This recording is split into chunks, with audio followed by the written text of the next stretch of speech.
Evening DPM, evening Dr. Amy Koh, and evening members. A very good evening. I'm Eric Chua. I'm from the PAYM, People's Association Youth Movement Central Youth Council, second vice chairman. Just quick comments to share with everybody. I had the opportunity to share with some 20 over working adults, young working adults like myself, because we had a focus group discussion last night. So I would like to share some findings with everybody else. So if you have any comments, please feel free to comment and in response. I'm trying to keep this short, all right?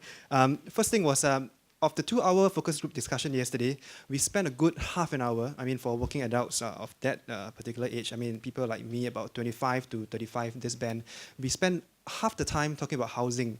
Many of them, when asked about the aim of HDB, about 18 out of 24 of them, this is about a rough estimation in a straw poll, 18 out of 24 of them said that HDB should stick to its core mission and vision of providing basic public housing. Nothing fanciful, nothing should be affordable for all.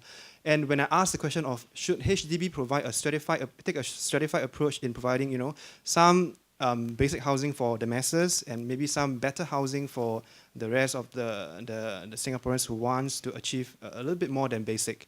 Only 3 of them supported this idea. The rest still stuck to the idea of the fact that HDB should stick to its prime motivation of providing affordable housing for all. So that was one finding that I would like to share with everybody in this room today. The other point that we touched on, which is not really in PM's NDR speech 2 days ago, was that of the general feeling of angst in Singapore society right now. I think we talk about how come, there are so many negative things going on in Facebook, in Twitter, everywhere, even in the coffee shops, and how come it's so vocal only in recent months, since the general elections and maybe in recent years. I think we came to the conclusion that it was a chicken and egg issue.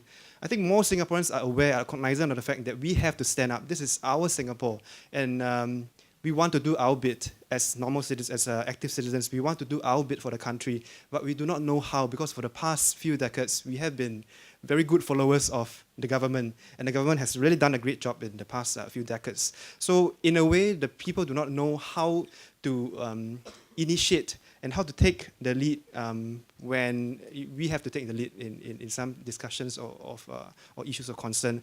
And when the government tries to take the lead in this case, because the people may not be the most equipped citizenry in the world to do that, people complain because they say that, oh, see, Akong is doing it again. They're trying to lead us, they're trying to tell us what to do, what to say, and what to think. So it's a chicken and egg issue. How much the government should do and how much the citizens should do. So we don't have a quick answer to this problem at hand. It's a problem because it's a communications problem from what I feel. So one quick thought that I had in mind was that perhaps we should have more impromptu and free-flowing discussion forums. Maybe just open forums where you can, okay, let's go to Hong Lim Green, and have a session, and we make a broadcast on Facebook. Oh, tonight the speakers are going to be DPM Teo. Whoever wants to come, just come. I think such active participation or such impromptu discussions will do very well in improving the circulation, blood circulation between the government and the people. And the last point I want to make, the third point, is that we did a simple visioning exercise last night. So I asked the participants, what do you think you want Singapore to be in the next 20 or 30 years, following on to PM's speech, last part of the speech last night. So a lot of them talk about things like a holistic development of Singapore, a softer aspects such as social grace, such as a more balanced work-life balance. I think points that many of participants have touched on. So they want a more holistic development, not just a strong economy in Singapore. And to end off on a positive note, I would like to say that when I asked the question, how many of you are proud to be Singaporeans? All of them put up their hands. I think that's a good note to end. For Eric, I was quite interested to hear the comments that you made. Is it when you say HDB should build flats which are affordable for all? That's really where the problem arises, you see. Because there are those who are not so badly off, quite well off. They earn a reasonable amount of money, and they say, well, I can't afford to go into the private market. So this sandwich group. So every time the property prices go up, we have this sandwich group appearing, which says, I can't afford to go into the private market, and HDB ceiling is too low or whatever it is, and so what do I do? And also, they are looking for a better quality of housing. In fact, I would say that the average HDB flat today, 25 years ago or 30 years ago, would be considered quite luxurious. Whereas the average HDB flat today is actually, you consider it quite basic. So HDB has moved into that range, which is for the sandwich classes.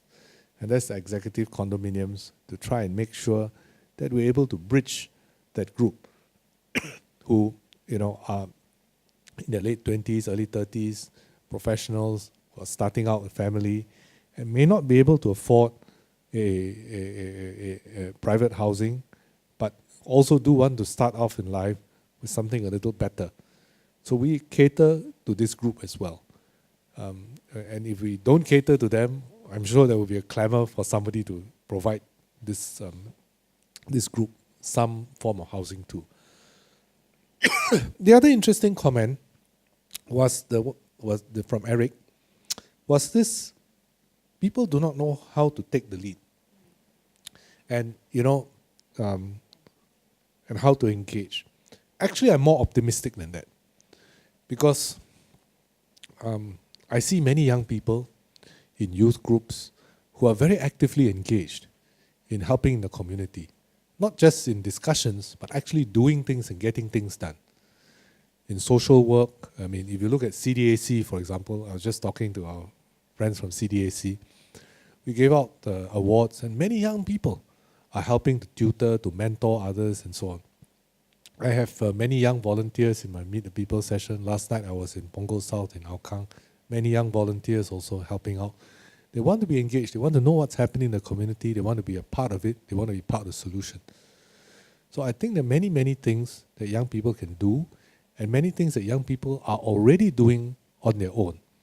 So it's not either the people do it or the government does it. It's not an either or.